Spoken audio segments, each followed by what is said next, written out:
Okay, first NE98 podcast in a while. We're going to try and do a few more of these, but we're going to go first of all and just discuss Scotland squads for the Euros. I mean, whoever would have thought that we'd get to do this. So I suppose first of all, let's actually just say our formations, because we've all picked our own squads, but we obviously have based that off a bit of formations. For me, I've assumed he'll go with the back five, but I picked a squad that if we wanted to go with a good old 4-4-2, which Steve Clark quite likes as well, then we can. What have you guys gone for in formations?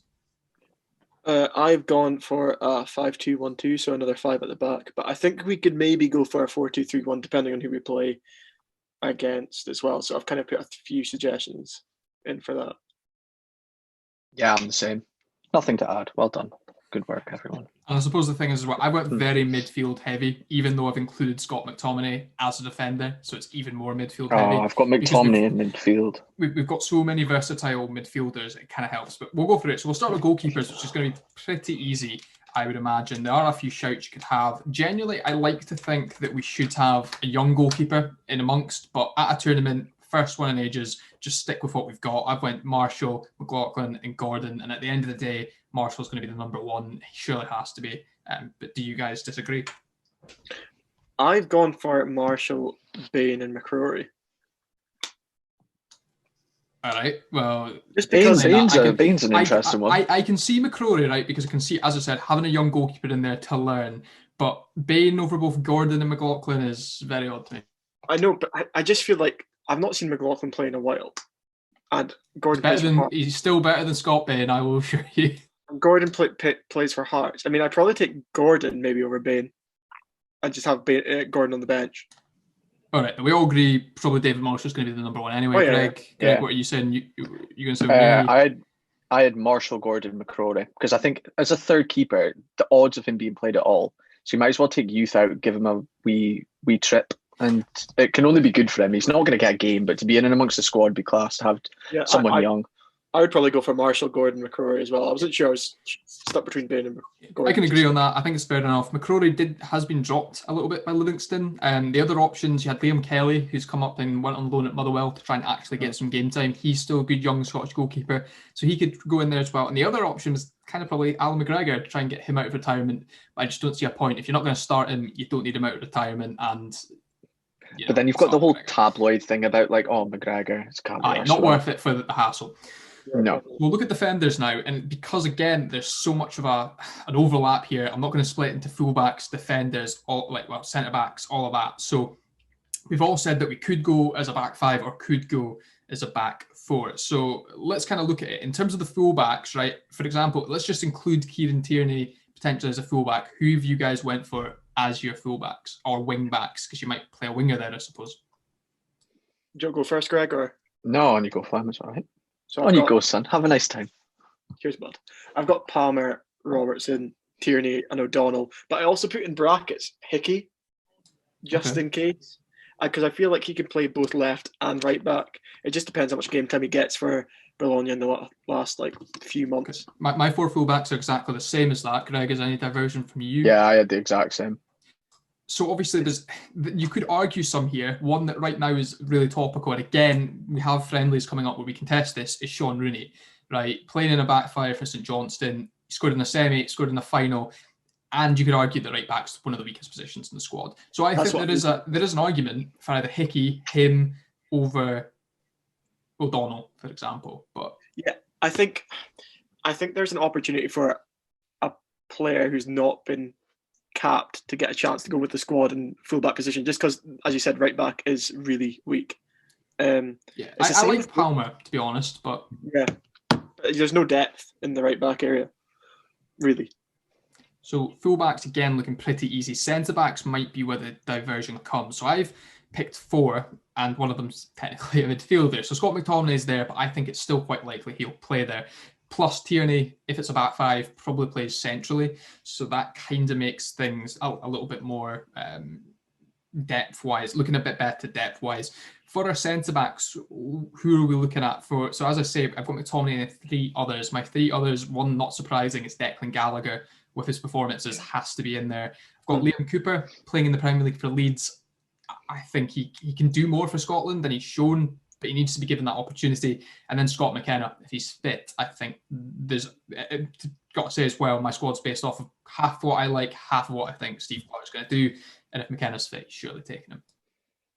I'll let you disappointed. There's no. I'm disappointed. I had the same, but I chucked Constantine question mark just for Patter. Well, I've got one outside shout in this one. So I went Cooper, Gallagher, McKenna, and then I chose Jack Hendry because of his performance in Belgium. So I have a little list on the side of lads who could be in the conversation that I haven't got in my squad. So I've got Sean Rooney, Greg Taylor, not playing so much for Celtic.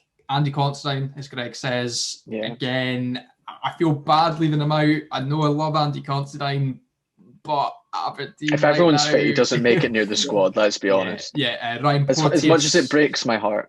Yeah, Ryan Porteous is a shout. He's a good young player, and he's linked to clubs like Millwall. But Hibs' defence, I don't know if it's the strongest this season. It's been a lot better, to be fair. But again, there's some difficult players to get past there. And then Jack Hendry, as Flan mentioned, I think he is the biggest one you can make a debate for. I think you need to give him an opportunity in these friendlies. I genuinely do. I think it's really good because he actually plays in a back five for the side he plays for. I'm not going to try to say the name because I can't. It's literally impossible for me to say. But he plays in the centre of a back five. Is it the one that starts with O? Yeah. But they're actually pushing for European places as well, and he's been one of the key players for them. So I feel like if we give him the opportunity in these friendlies just to show what he can do, especially since we play a back five, he's already used to a back five, and we kind of need a centre, someone who can play at the centre of that back five, I feel. So basically, we're all kind of... So actually, then, that's worth asking, Flem, then. You've got him in. Who is it of the ones that we had that you've not included, or do you have an extra centre-back? Do you have Gallagher, Cooper, McKenna? I have Gallagher, Cooper, McKenna. Yeah, so you've just went an extra centre-back. So we're all kind of agreed on who we're looking at there. Hendry's the one that, do you take that extra centre-back? And I will admit, in my squad, you do risk, if you have injuries to the centre-backs, you might have a problem. But I also think it's so difficult to leave out some of these midfielders. And I suppose we'll look at them now as well. In terms of these midfielders, I've got two actual kind of natural wingers. And the reason for that is, one, I don't necessarily think we're going to really play wingers because we're playing those wing backs. But also we don't just have an abundance of wingers. And there's a few that can play there. And there's 9 midfielders I've got here. So this is where we're really heavy. What are you guys looking at in midfield? Do you have any surprise omissions, any surprise inclusions as well? I have a couple of surprise inclusions, but I've not really omitted anyone that is surprising, to be fair. So the midfielders I've gone for, I've realised now I literally have no wingers because I just thought all the wingers we have are pretty trash. And I feel like some of the midfield players we have can play on the wing. Yeah. So I chose Jack, Armstrong, Christie, McGinn, McTominay, McGregor, and then I put Turnbull and Gold in there. Yeah, I got Turnbull and Gold as well. Yeah. Because I just feel like Gold is one of the players, and so is Christie, that can play on the wing if we absolutely have to. And I feel like Turnbull's in such good form for a Celtic team that aren't very good that he deserves a chance. Yeah, I mean, Ryan Gold, we're talking about a player playing in Portugal's top flight for a team that aren't particularly good in Portugal's top flight. He's their captain. He's had 7 goals and 4 assists, and he's linked with moves to teams like Braga, back to Sporting Lisbon. And he's not even had a sniff. I think he does deserve to go there. My difference here with what you've got there, I mean, McGinn, McGregor, Jack, these guys, they're all obviously going to be in there. I have Fraser and Forrest. Now, Forrest is a difficult one because he's been injured all season, but again, we need something in terms of width there, and he and Ryan Fraser can bring that. And I think Fraser's been okay for Newcastle. You could admit one of the midfielders I have to get an extra striker in there, but I think you're just picking from a bunch of average. Okay, yeah, just not great ones there. Greg, what's your midfield looking like? Are you going similar? I had something similar. I've got a couple where I've put them in my forwards. So I've got Christie in my forwards and Forrest and Fraser. But my midfield I had is McTominay, McGinn, Jack, McGregor, McLean, Armstrong, Gilmore, and Gold. So pretty much what you've already said. Gilmore in there as well? Yeah, I got Gilmore in there. I feel like by then it'll be interesting. And you chuck a couple young lads in. We're going to have 5 games. It's going to be Patter. Don't think anyone's expecting too much. Yeah, to be fair, I can see that. Because what people don't realise is not all the players that go are going to get a game. Yeah, exactly. just a fact. So just to be in and around that as a young player like Gilmore, and also it'll be 5 games and we'll be put out after the first 3. So what does it matter? Like, yeah, optimism here, but like, you know what I mean? Like, you might as well take a couple of young players and then get them a feel for it. Yeah. I suppose I can see both arguments on that side, right? If you're someone who goes to every single international tournament, if you're England, Spain, you go, yeah, of course we have a couple positions for youngsters. When you're us, you kind of look at that as we just need to take this, best as we can. And Billy Gilmore, you could argue, is one of the best Scottish midfielders, but Frank Lampard leaving Chelsea really probably does him in for a lot of this game time he could have had in the back end of the season. I mean, I've not included him, but him, McLean and Fleck are probably the midfielders I've omitted. I don't think Fleck's really done as much this season as he did last season to merit a place. Yeah. McLean, unlucky, but... Yeah, no, I was going to say with Gilmore and even McCrory, who we mentioned, maybe even Hickey, that it might be a good idea to take them. I know that you said we don't go to tournaments a lot, but that might be a chance to give them a taste and say, like, look, you're not going to play this tournament, but see if you work hard, you're going to get us into the next one. You can play then. I think part of it's going to be taking a squad that's getting excited. I don't think anyone's expecting much out of the tournament, but to take a squad that you go, oh, we're going to give the young folk a wee bit of a chance rather than the same folk that have been struggling for 5-6 years now. I think it just makes it a bit more exciting while we're getting pumped by teams.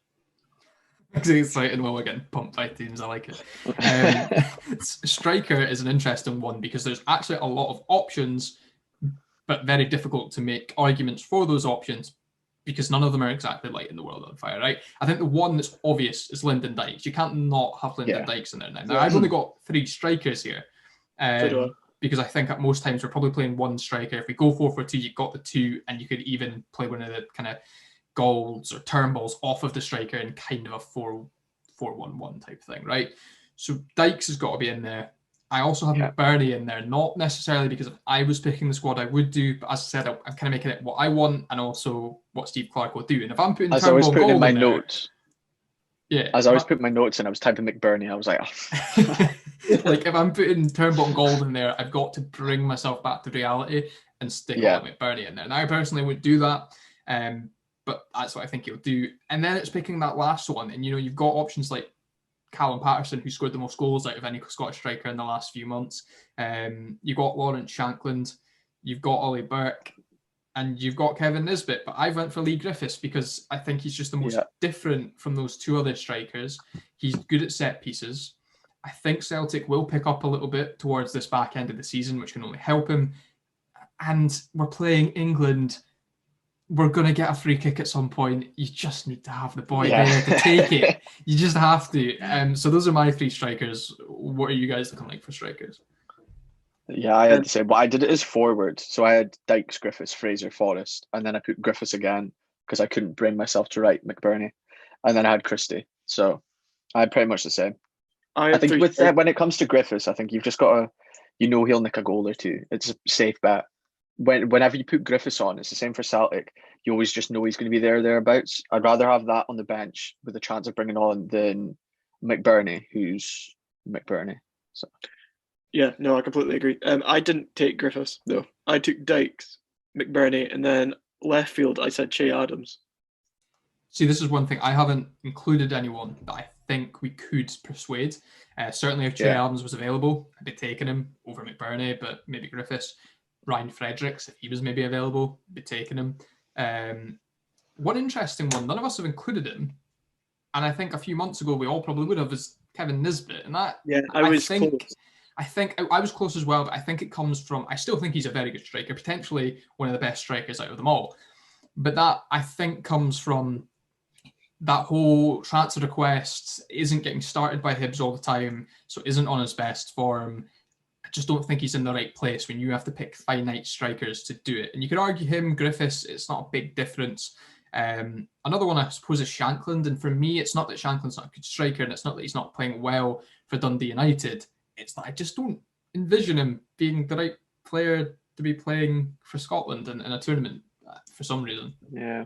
The difficult thing is, I always think we play 2 up front because I always feel like Dykes needs someone else. Because you see Dykes link up with play, but he has no one up front to link up with.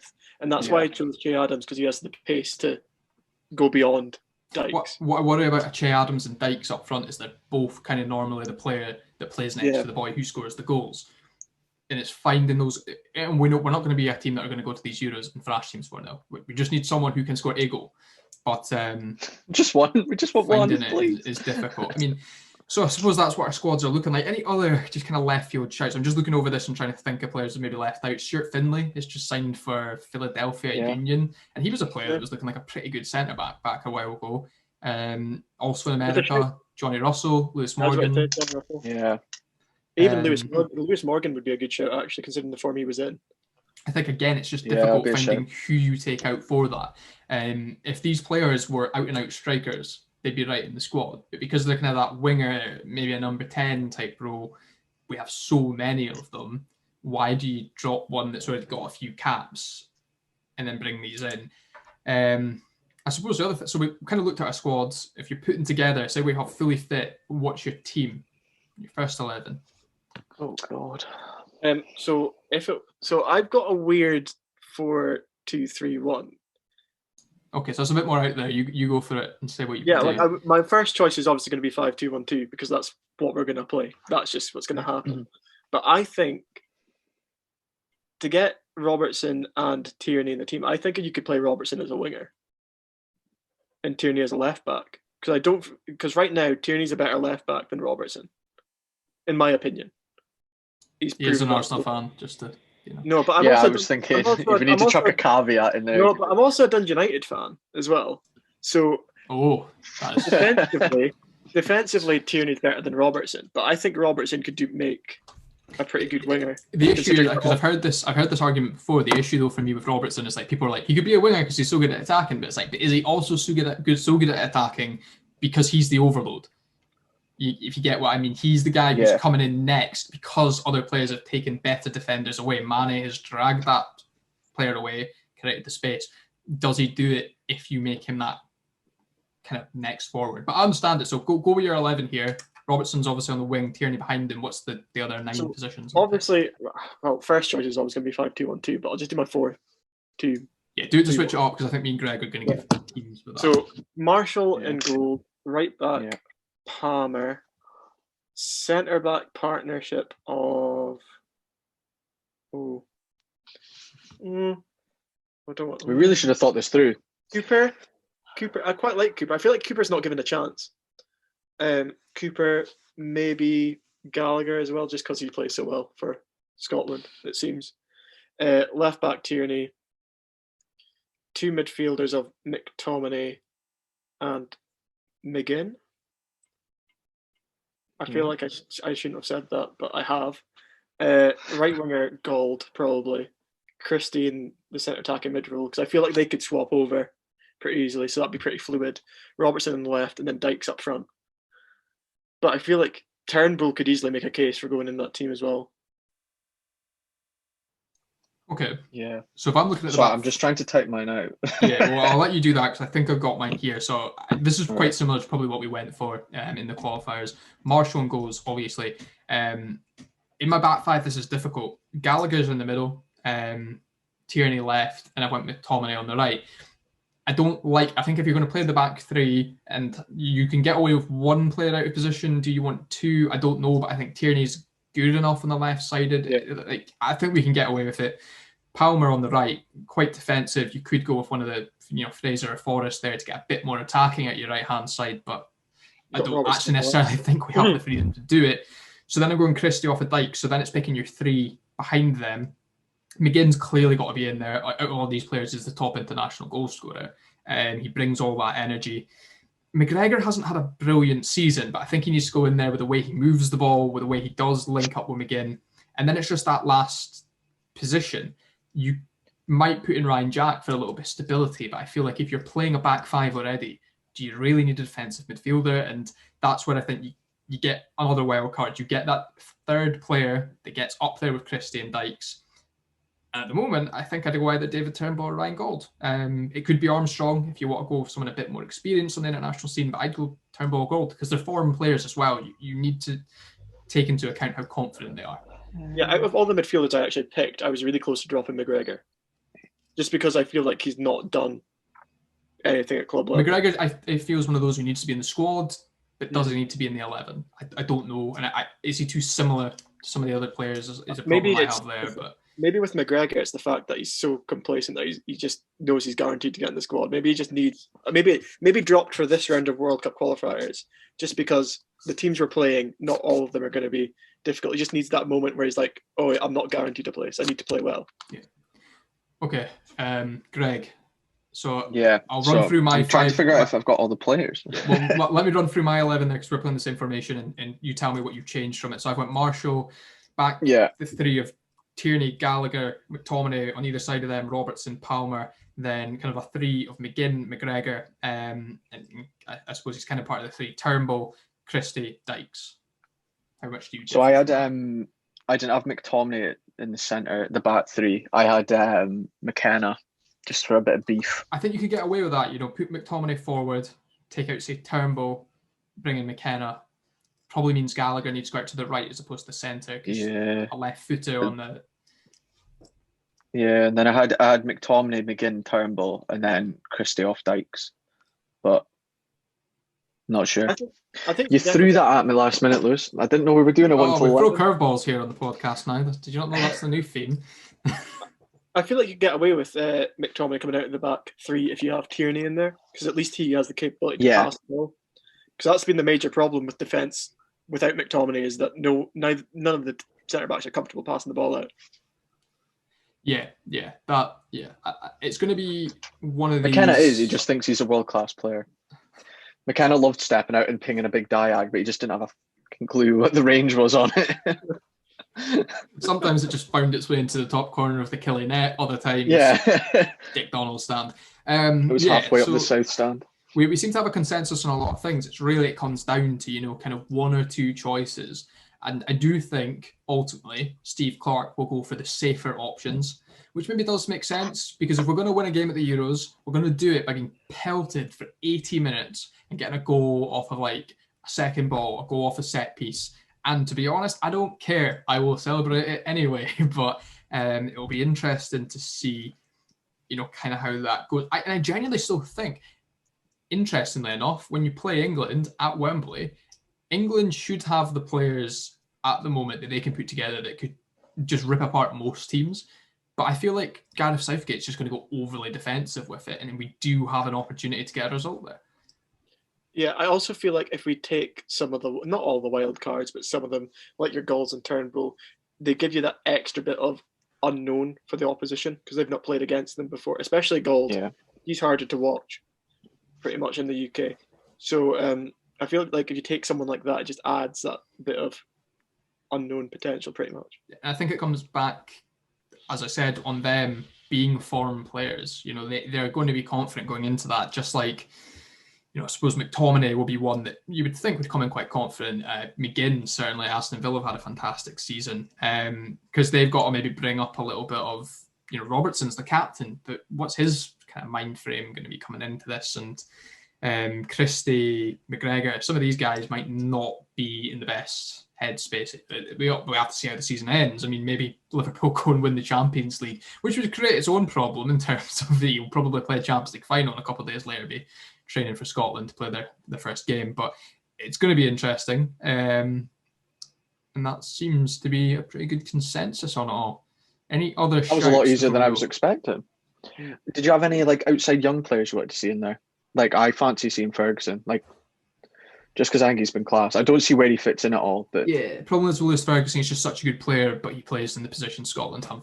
Yeah, the problem is he's there where there's a lot of strength. But if there was any other young players you'd fancy, just chucking in there for a bit of power.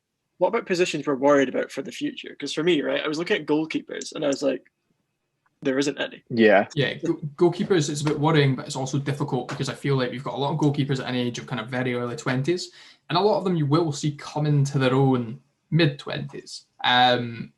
So, and I don't think you need a world-class goalkeeper because most people don't have one.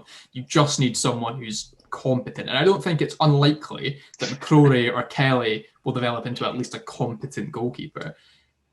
I still worry a bit kind of that right-back spot. Patterson at Rangers, he's clearly very talented because of the way that this whole COVID thing's just been blown over because they're clearly we got rid of Jordan Jones and George Edmondson, mate, but we're not letting you go that easy. You know, and then Hickey could play there. Centre back, we're always going to have some players there. Midfield, last, it comes down to again wingers and striker. Those. I don't know. It wasn't that long ago. Striker still feels like a bit of a weird one. It wasn't that long ago when we had wingers that we were excited about, and then all of a sudden they're gone. I guess it's form really, because Ryan Fraser was on fire. Yeah, wingers. It's just that can be a very foreign position, and it can come and go probably too easily. You're looking at James Forrest as well. He's still a good player, but Celtic have been bad, and on top of that, you're kind of looking at him being injured for so long. But yeah, wingers, but there is potential there, but I think they're harder to know what you're going to get. I could name you a heap of wingers and strikers that are Scottish that could be good, but you normally have a little bit more of it. This guy will be really good in the midfield. Billy Gilmore, he is going to be at least good enough to play for Scotland. Maybe he won't be playing for Chelsea winning Premier League titles, but he's going to play for Scotland. And you kind of know it. You kind of know with centre back, you're going to have someone who's at least usable. You're going to have Ryan Porteous, Scott McKenna, whoever. We still got Tierney, so it's still an exciting time. But yeah, I think that goalkeeper one is an interesting one as well, because how much do you sometimes see teams who have a great team, but in that tense game, the keeper makes a mistake and that costs them. Yeah. As long as we get a better centre back than Grant Hanley and keep it that way, that's fine. Oh, don't! I forgot about him. I should have chucked him in my team just to piss you off. I would have totally forgotten about it. There'll be people who will call for Grant Hanley. I think there's still some Grant Hanley stands out there, but yes, and they're it. People just want to watch the world burn. That's it. Right. Well, let us know what your squad would be for Scotland and what your first 11 would be for Scotland when we go to the Euros. And let's hope that whatever that squad is, whatever that first 11 is, we just don't fuck it up. That's just the one thing. And I mean, also let's just hope that we can, at least go to the pub and watch it. Maybe some of us will actually get to go to it, but Jesus Christ, what a year, boys. So thanks for watching. Let us know your squads, and hopefully we'll be back with another one of these soon enough.